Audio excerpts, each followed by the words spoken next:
Good afternoon, everyone. Bonjour tout le monde. Aujourd'hui, j'ai eu la première d'une série de réunions visant à établir une nouvelle relation globale entre le Canada et les États-Unis. President Trump and I met today as leaders of two sovereign independent nations. And I want to thank the President and the members of his cabinet that attended for welcoming me and my colleagues to the White House and for our very constructive discussions. I conveyed to the President today what our countries have long proven to be true, that Canada and the United States are stronger when we work together. We can get a better deal for our workers. We can create more opportunities for our businesses. We can build stronger economies across North America when we work together. And really today marked the end of the beginning of a process of the United States and Canada redefining that relationship of working together. The question is how we will cooperate in the future, how we can build an economic and security relationship built on mutual respect, built on common interests, and that delivers transformational benefits to our economies.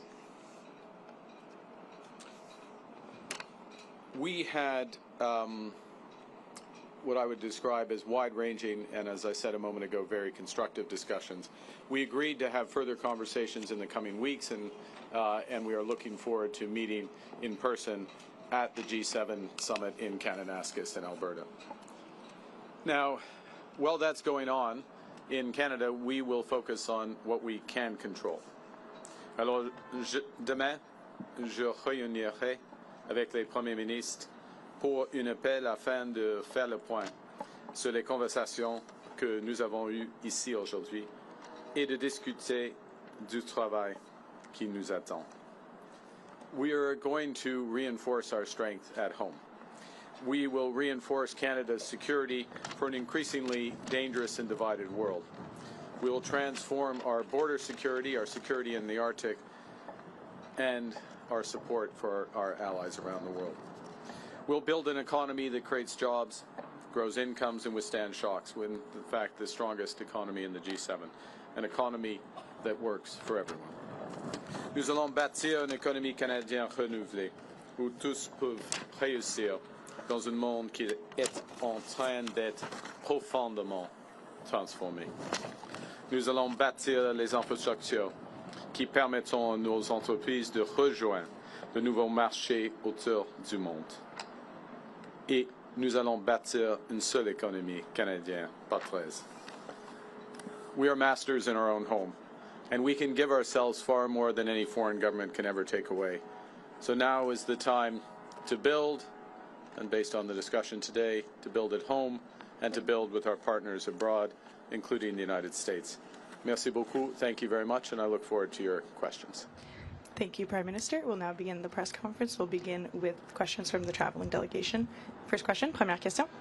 Good afternoon, Prime Minister. Tonda McCharles, Toronto Star. I was watching your face through the meeting in the Oval Office, and I wondered what was going through your mind when the President talked about erasing the artificial border and how he criticized your predecessor and Madam Freeland. Thank you for your question. I'm glad that you couldn't tell what was going through my mind as that was going through. Look, with respect to the first point, the President has made known his wish about that issue for some time. I've been careful always to distinguish between wish and reality. I was clear there in the Oval Office, as I've been clear throughout on behalf of Canadians, that this is never going to happen. Canada is not for sale. It never will be for sale. Some things, as I said in the room, some things are never for sale, and he agreed with that.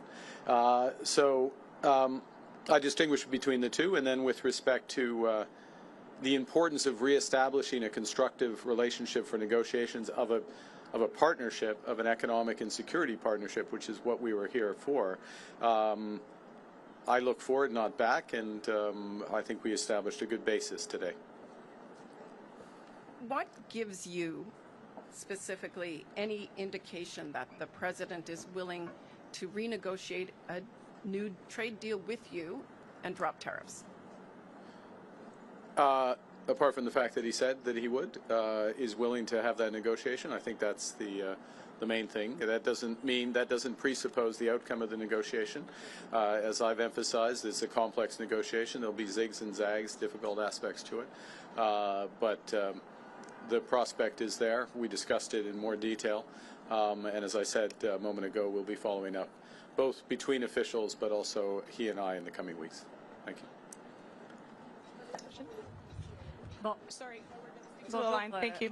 Thank you. Bonjour, M. Carney. Bonjour, madame. Avec quoi ressortez-vous concrètement de cette rencontre avec M. Trump? Ouais, nous avons eu une discussion à travers des sujets géopolitiques et des sujets et des enjeux qui impliquent les relations commerciales du Canada et des États-Unis. Nous avons un trajet concret. Nous avons eu un échange des perspectives en ce qui concerne les tarifs, les objectifs stratégiques des États-Unis, les objectifs stratégiques du Canada. Et il y a plusieurs enjeux sur lesquels on peut avancer les discussions. Alors, il y a un plan qui existe et une volonté qui existe entre les deux pays d'avancer les discussions. Mais il n'y a pas de décision sur n'importe quel tarif aujourd'hui. Quand il a été question, quand on a posé la question à M. Trump sur les tarifs, s'il avait l'intention, si vous pouviez faire quelque chose pour les lever, pour les supprimer, il a dit non. Comment est-ce que vous l'interprétez? Ce n'était pas une surprise pour moi. Pas du tout. Non, pas du tout, parce c'est une situation très complexe. Hein. Il y a plusieurs tarifs, il y a des liens entre les initiatives américaines, il y a un monde qui est plus dangereux et divisé, et il y a des liens entre nos relations sécuritaires et nos relations économiques. Alors, il n'y a pas une initiative canadienne qui peut changer cette situation. C'est la raison pour laquelle il faut avoir des discussions globales. Ce que je voulais dire, c'est qu'il faut s'attendre encore à ce que plusieurs mois, dans les prochains mois, ça reste. Là. On verra. Non, on verra. On verra combien de temps ça va prendre. Prochaine question. C'est pas nécessairement comme ça. Hi, Prime Minister. Joanna Smith from The Logic. At one point during the meeting in the Oval Office, the President, when talking about the tariffs and talking about a deal, also made very clear that when it comes to autos, his goal is to have car makers make them in the U.S. and for the tariffs to not make any economical sense to be made in Canada anymore. Do you anticipate lifting tariffs on autos at any point? And what did you tell him in the room about that topic? Well, we had discussion about all the major issues in the room, so to speak, in the lunch afterwards, including autos, and specifically, without going into the full details, the strategic position of the North American auto industry, or more specifically, the Canadian-U.S. auto industry, versus foreign competition, including from Asia, and how that could be enhanced. I and the Canadian government, and I would say the Canadian auto industry, I would actually say the auto industry as a whole, is of the view that Canadian auto workers, Canadian auto companies, Canadian parts companies, Canadian steel, Canadian aluminum, all play an important role in enhancing the competitiveness of American auto companies. So we will continue to press that case and look for an arrangement that takes full advantage of it for the benefit of the United States, but of course, from our perspective, very much for the benefit of Canada. And what did he ask you about China in your closed-door meetings, and what did you tell him? That's why they're closed door. Well, yeah. We had a wide-ranging discussion. Next question, prochaine question. Yeah. Bonjour, M. Carney. Michel Bonjour. Sabat, la presse canadienne. Je vais essayer de faire du chemin sur la question de ma collègue Mélanie un peu plus tôt. Est-ce que vous repartez avec quoi que ce soit de tangible au niveau du commerce, des droits de douane? Et comme j'ai dit il y a quelques jours, je n'attendais pas qu'il y aura des fumées blancs ici. OK? Parce que ce sont des négociations, comme je viens de dire, très complexes. Il y a beaucoup d'aspects. Mais on a fait de progrès. On a fait de progrès. Nous avons eu des échanges très compréhensifs, très tangibles. Et il y aura des réunions entre les ministres et les fonctionnaires. Et puis, entre lui et moi, Monsieur le Président, et moi, sur l'appel, et en Alberta au mi-juin. Alors, on a fait de progrès, mais toujours dans les négociations commerciales, n'importe quelle négociation commerciale, il y a un processus et le fin, et pas nécessairement de progrès qui est apparent pendant les négociations. Ça, c'est la vie des négociations. Okay? Parlant de l'Alberta. In English, I mean, to summarize, look, in a negotiation, you don't get like little elements of it. You get an end to a negotiation. We're having a very complex negotiation about a wide range of issues. And it's, as I said before I came here, I wouldn't have expected white smoke coming out of this meeting. That was not my expectation, because of the nature of the negotiation. So you don't expect to have specific progress as things move along, even when you're making progress, because it's a global. That's why it's a global negotiation. Parlant de l'Alberta, que pensez-vous de l'idée de Daniel Smith d'encourager la tenue d'un référendum sur la souveraineté de l'Alberta? Le Canada est plus fort que quand nous travaillons ensemble comme Canadiens et Canadiens. Et je suis albertain. Et je crois fièrement en Canada. Alors, on peut poser les questions, mais pour moi, la réponse est claire. Canada is stronger when we work together. As an Albertan, I firmly believe that. You can always ask a question, but I know what I would respond clearly. Prochaine question. Next question. Bonjour, M. Carney, Olivier Ferrand-Boissé de TVA. Est-ce que M. Trump vous a convaincu qu'il voulait bel et bien renégocier l'accord de libre-échange parce que ça semblait pas clair dans le bureau avant tout à l'heure? C'est clair. Oui. Oui. Plusieurs reprises que... C'est clair qu'il y aura... Oui. Nous avons commencé la renégociation de nos relations commerciales, y compris la laine. OK? Vous aviez dit à plusieurs reprises que, selon vous, M. Trump voulait nous briser pour nous posséder. Est-ce que c'est encore votre lecture de ses intentions après votre rencontre d'aujourd'hui? Moi, je crois nous sommes forts.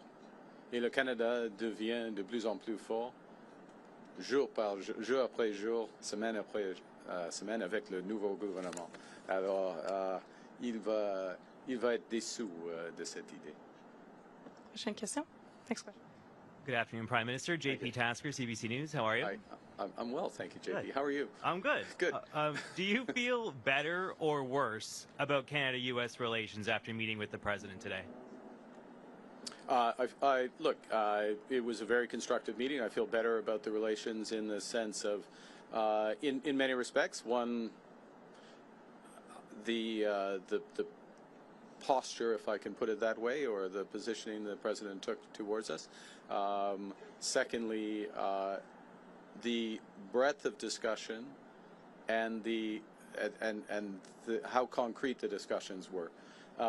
These are the discussions you have when you're looking to find solutions as opposed to laying down terms, if you will. So feel better about that. And I would add one other thing, which maybe isn't as obvious, so I should say it, which is that we also discussed a number of issues globally, geostrategically, if I can put it that way, where we have common interests, common concerns.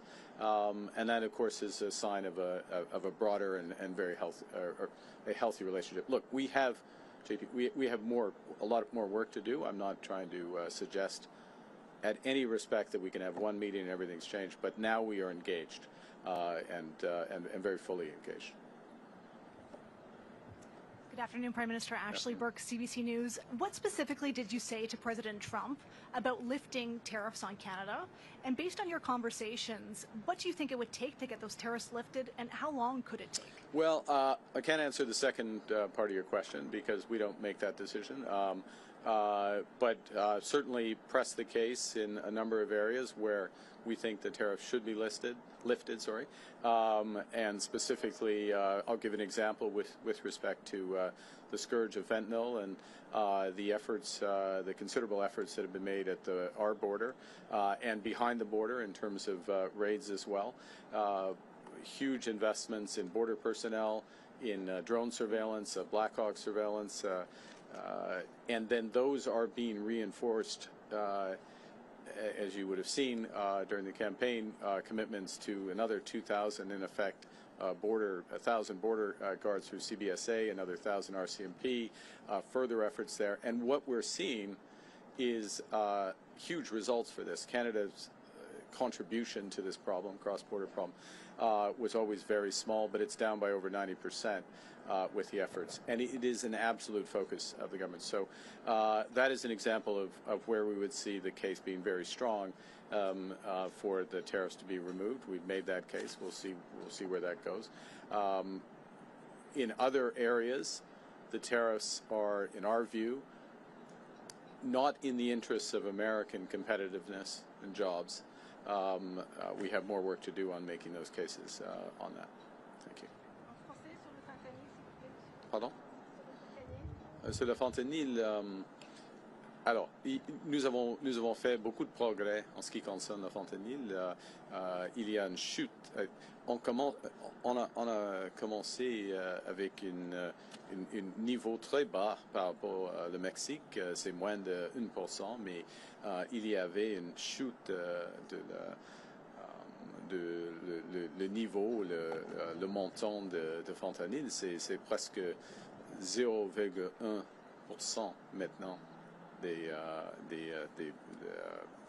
exemples. Alors, mais c'est pas par hasard, parce que nous avons investi beaucoup en ce qui concerne la sécurité de notre frontière, et mon gouvernement va réinvestir de plus, 20% de plus, par exemple, par rapport les agents de la frontière.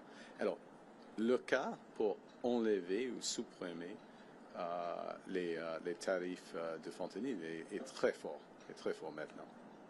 Thank you. We'll have time for one last question and follow-up. Dernière question et question de suivi. Hi, Prime Minister. Stephanie Taylor with the National Post.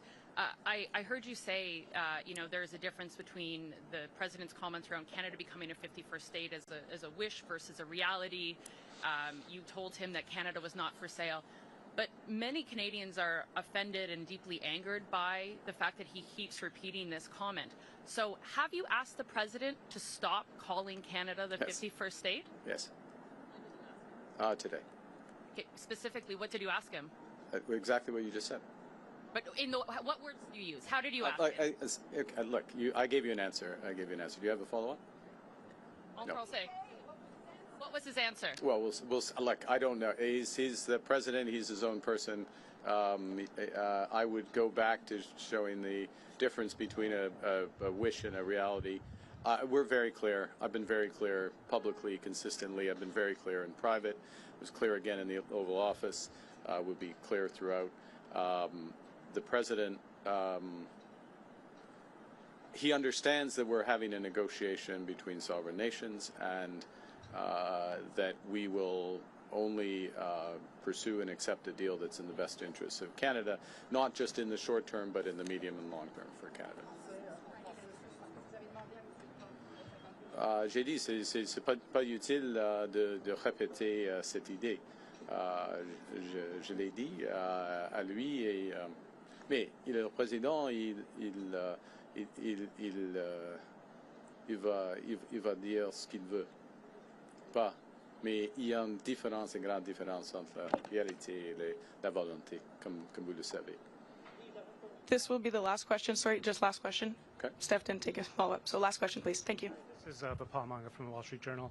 Given what's happened with the USMCA and the tariffs that Canada is facing, how do you trust that the U.S. right now is negotiating in good faith, and how do you trust any deal you sign with them? We'll make that determination over the course of the negotiations. I mean, that's the bottom line on that. It's a process. You see, and I would emphasize the following, which is that we have been in the process, as most would know, of an election, and so this is the point at which a serious discussion begins. And so we had the President, at his invitation, I'm here, he welcomed us. We had a very substantive, wide-ranging discussion with the President, but in the presence of the Vice President, the Secretary of Commerce, the Secretary of Foreign Affairs, and beyond, his Chief of Staff as well. Now I'm in trouble, Stephen Miller. I think that covers it. That covers it? I hope so. And we have some very specific things to follow up on and build out from that. And in any negotiation, then you make a determination based on that. It also, part of what you make a determination based on is, are the incentives aligned in the agreement that you get? And I think the lesson would be of this experience is to ensure that the incentives are aligned and durably so between the two countries, and that is a way that agreements are self-reinforcing. Thank you very much. Prime Minister, this was the next press conference. C'est ce qui met fin à notre conférence de presse. Merci. Merci.